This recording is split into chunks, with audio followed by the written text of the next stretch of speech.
Hey YouTube, what's going on? Cowboy here, and today I'm going to be bringing you another class video. As you can see, I've been staying pretty busy, got my commando up to 50, so I'm going to show you what I decided to go with the commando. This is a build focused on Guerrilla. It's very effective at battlefield control, it's a lot of fun to play with, and it, just kind of decimates everything. So, anyway, to go into a little bit, reason I decided to go down Guerrilla initially was really because I didn't get to play the commando in Borderlands 1. It was the last character I tried starting, and I'd always thought the turret would be really fun to play with, and was always kind of, regretful that I never really went back and did it. So, I mean, this time around we got the Scorpio turret 2.0. It's like twice as badass. So I thought, you know what? This time I'm gonna do it, and I did, and it's awesome. So, anyway, this is a build focused around the Sabre turret. So obviously, first time going down the tree, we're going to hit Sentry. I mean, 10 shots fired with every burst it's going to shoot, and 20 seconds on the duration. No downside to there. I mean, obviously I got the extra 5 points from the class mod, which makes it even more brutal, but extra shots, extra turret duration, awesome skill to have. Progressing down the tree, we'll pick up laser sight. And the nice thing about laser sight is that accuracy is really going to come in handy to take out flyers. And I mean, if you've played any other class, I'm sure you've had those times where you're just minding your own business and you have that like one surveyor that just wants to piss you off. It's sitting there flying around, shooting lasers. You got the racks that dive bomb you, and that's never a problem with the commando. You're just like, oh, like a whole flock of racks. I guess racks would be a flock, right? You just toss down your turret, and your turret's like, oh, I think I'm gonna make a lunch out of these guys. Shoo, shoo, shoo. No more racks. So, I mean, give it more accuracy. Let it kill those racks for you. Progressing further down the tree, we got Onslaught. Obviously, it's a kill skill, but I mean, you're always killing stuff in Borderlands. So, to me, I actually read this as 30% gun damage, 60% movement speed, full time. Because every time aside from fighting like Terramorphous, stuff is going to be dying every second that I'm playing this game. So, I mean, what's free movement speed, free gun damage? Sounds legit to me. Moving over, we got a one-pointer, Scorched Earth, adding rockets to our turret. I mean, is there any reason why you wouldn't want rockets? I can't think of one. Just makes it that much more awesome. So now we have a couple choices for progression. In terms of Grenader, I decided that I didn't want to go this route. I mean, with your SDU, you already can carry 8 grenades. I felt that being able to carry 13 would have just been kind of excessive. I mean, is there? I don't know. I can't think of a time when you'd ever need 13 grenades. So I skipped Grenader, and similarly with Crisis Management, I mean, I don't like bonuses that are only going to go up when I'm in like a specific state, so the fact that I only get this while my shields are completed, I didn't feel was a viable enough skill to choose. I mean, yeah, I can understand you'll kill stuff faster when your shields are down, but my shields aren't going to go down, and that's because I have Willing.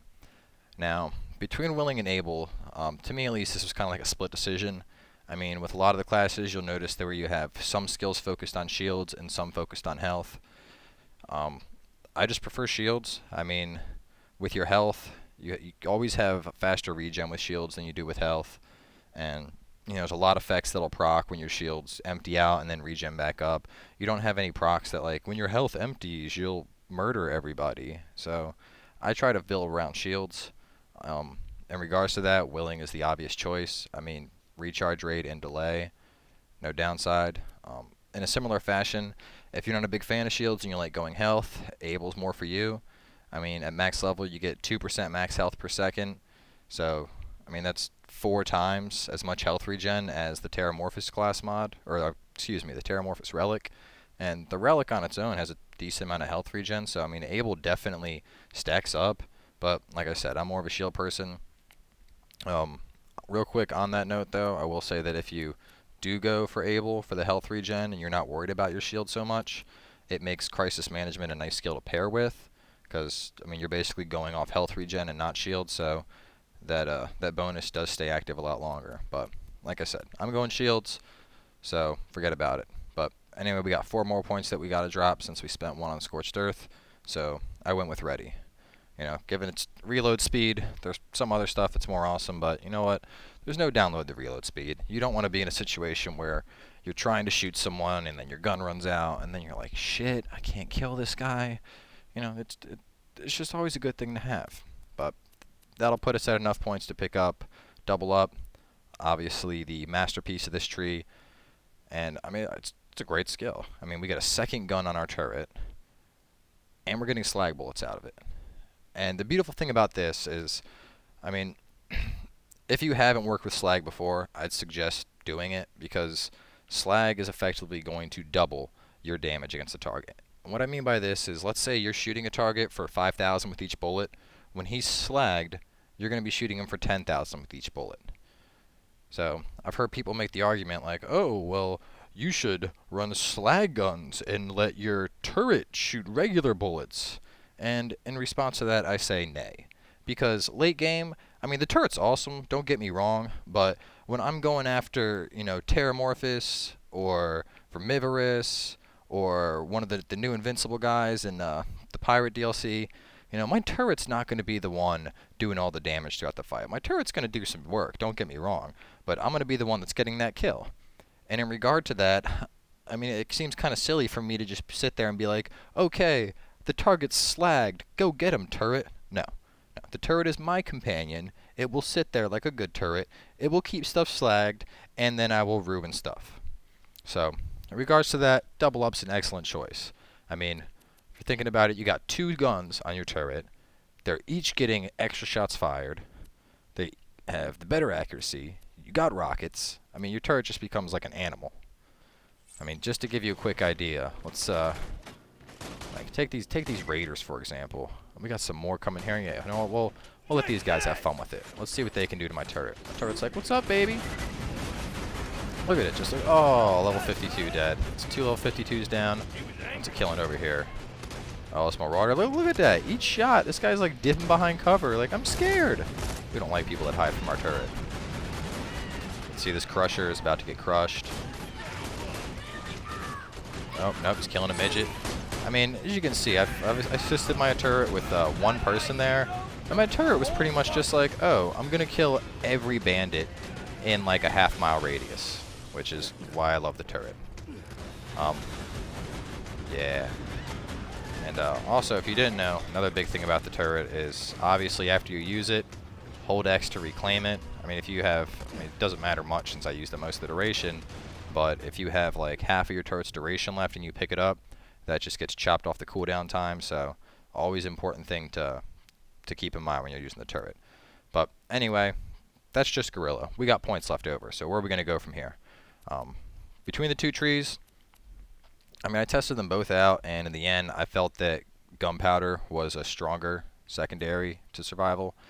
I mean, I never really felt I was in the case where I needed stuff in survival. I mean, you know, extra health, capacity, yeah, it's always nice things, but a lot of this, you know, we got shield regen for kills, a shield, turret action rate, forbearance. I mean, if you're making a build around your turret, the only things in this tree that are really for you is we have Phalanx shield. Well, you know, that's cool, but I don't really feel like I need my turret to protect me. I mean, my turret's kind of a boss on its own. I can toss it out there. And then Maglock, which is a cool concept, but I mean, if I'm going to deploy it on walls and ceilings, you kind of want that along with Longbow. And considering the position in both trees, you can't really do that effectively without, I mean, maybe if you did like, you were deploying 2 sticky turrets with shields with Longbow, I don't know. But anyway, Gunpowder, obviously the choice for me.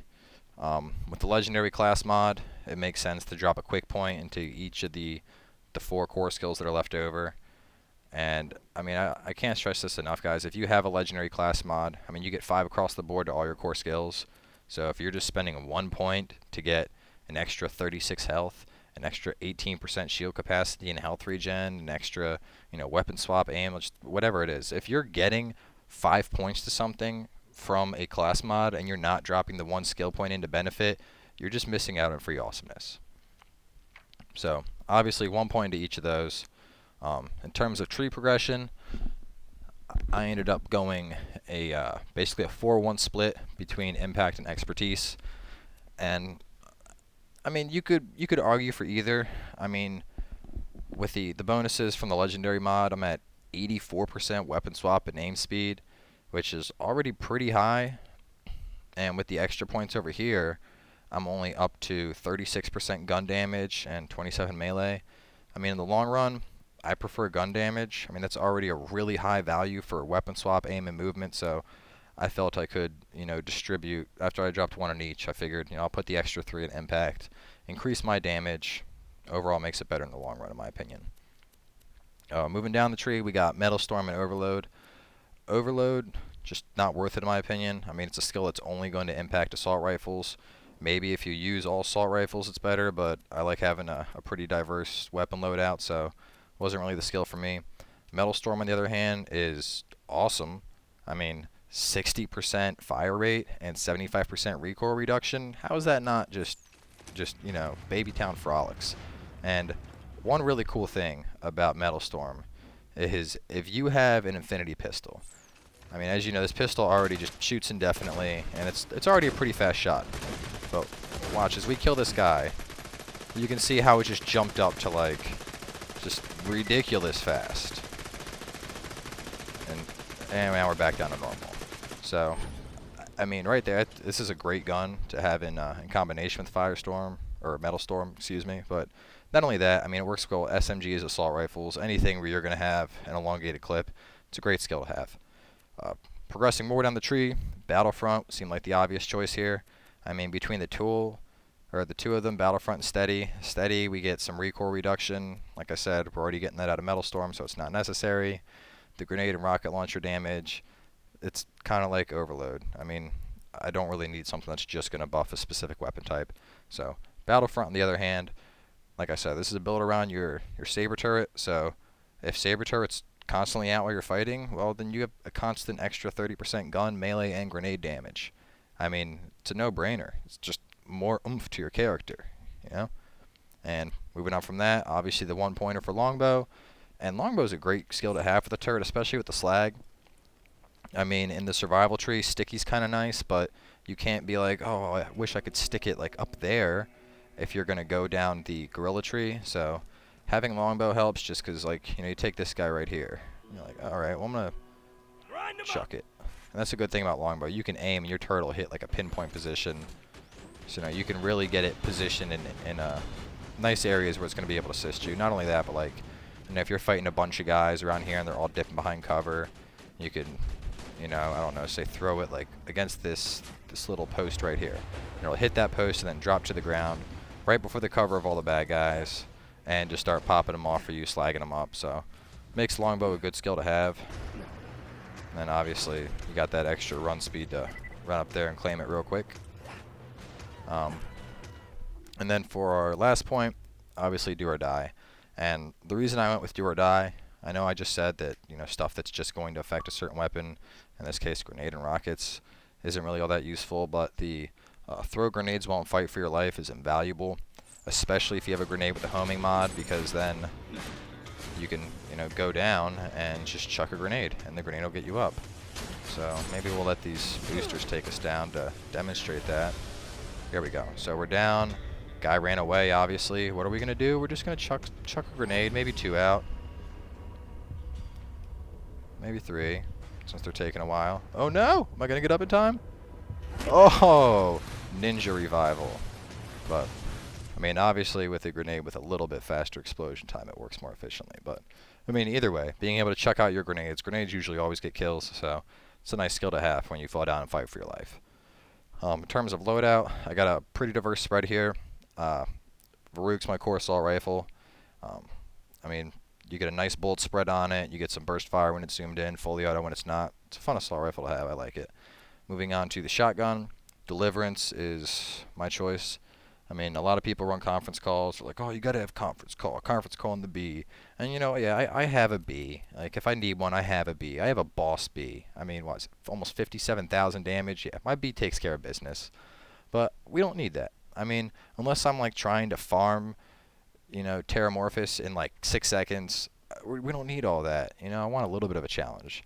And the Deliverance in itself is just a fun shotgun. I mean, what is more fun than chucking a shotgun, watching it run into a midget's face and explode, it's just awesome. It is awesome. Moving down, got a Norfleet. I mean, probably a bit overpowered, but I wanted a strong corrosive weapon, and I figured, hey, what the hell, you know? You gotta have at least one rocket launcher, because you never know when you're gonna be like, I can't get up, and I can't see this guy, and the screen's black, I'm just gonna shoot. And in regards to that, the Norfleet, you know, about 99 times out of 100, the Norfleet's gonna kill something when you fire it. And then finally, as I mentioned, having an infinity pistol is always good.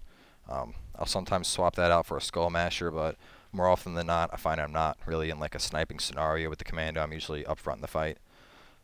As for shield, I like the Whiskey Tango Foxtrot, and it just works well with the turret, in my opinion. I mean, you know, you get shot and you get those little boosters that come off, so I can grab a quick booster to put my shield back up, and these lazy bandits would actually shoot. You know, well, either way, if you've seen the other video, you know, but you have a chance to fire off the little EDH, and that's going to fire out little electrical grenades, which is just going to knock out shields, allow you to kill stuff faster. So in regards to that, I like the WTF. Bouncing Bonnie, I mean, when I think commando, I think bullets, and that's what a bouncing Betty is. It shoots bullets all over the place. Well, not a real bouncing Betty, but in this game at least. So felt like it was a pretty good choice. Obviously, dropping in the legendary class mod, and for relic, a nice protection relic for shield. And I've switched for between a couple. I use this and one that increases like specific gun types, but in the end I found, I mean, right now I'm running a Vladoff, Maliwan, a Tidor, and a Dahl. So, and the shield just ended up being better. For a while I was trying to run one of the ones where it's like 30% more, you know, Jacob's damage and Jacob's reload speed, but I found that with the diversity, or I guess the diversity in my gun manufacturers, that it was a safer bet to just go for capacity and recharge rate. But yeah, overall, I mean, Commando's a really fun class. I will say I think it's a lot easier than the other ones, but I mean, you know, in regards to that, you know, maybe you're waiting for the holiday season to get Borderlands. Maybe you just want to do a playthrough just to joke around with a friend. In regards to that, the Commando's a great class. I mean, you never really have any trouble. You have a lot of control in the battlefield. You know, your turret really lets you just hold stuff down. These guys are annoying. I mean, between your turret and, you know, a couple good weapons, you can really just, like, you know, I'm over here killing this raider. We got my turret killing some other guy. Turret kills that guy. Like, don't worry, turret, I'm gonna flank him for you, buddy. Oh, double team by the turret. Yeah, good job, buddy. Come here for the high five. Pick you back up.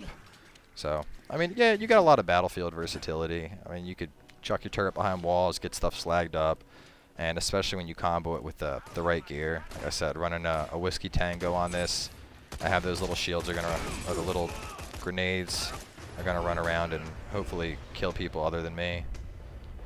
Yeah, toss in a. If you go down, you can toss out grenades to get back up. And in regards to the like grenades to get back up, the Deliverance, as I mentioned, is also an excellent way to get back up. Bouncing Betties reminds me of, it's like 4th of July. Yeah, but I mean, you know what, the conference call does damage, but like, how is this gun not awesome? It's like every time I throw it to reload, it just explodes in somebody's face for like 230,000 damage. Like, it's just an awesome shotgun. If you don't know where that one midget is that's running around, let your shotgun hunt him down. Bad midget. Oh, let's find someone to get a critical on. This thing hits for some pretty nasty crits with the commando. Nope. Boom, 264k. Oh no, you don't. So that's one thing I'll say about the commando. I never really feel like I'm in a situation where I can't get up in a second wind. I mean, yeah, given largely part of it's this gun, between throwing out a gun when I go down and throwing out the grenades, you're never like, shit, that guy's behind a wall, I can't get up. Damn it, now I gotta respawn. But, anyway guys, thanks for watching. Hope you enjoyed the commando video. Like I said, really fun class to play. A little bit easier in comparison to some of the other ones, but it makes it great for a beginner class. So, we'll catch you with our next video. I know in the upcoming week, I know we got Assassin's Creed 3 dropping, so I know I'm going to be jumping headfirst into that. So, if you guys like the Assassin's Creed series, make sure to check out some new content in about a week, right when that's released. And other than that, we'll catch you later. Thanks for watching.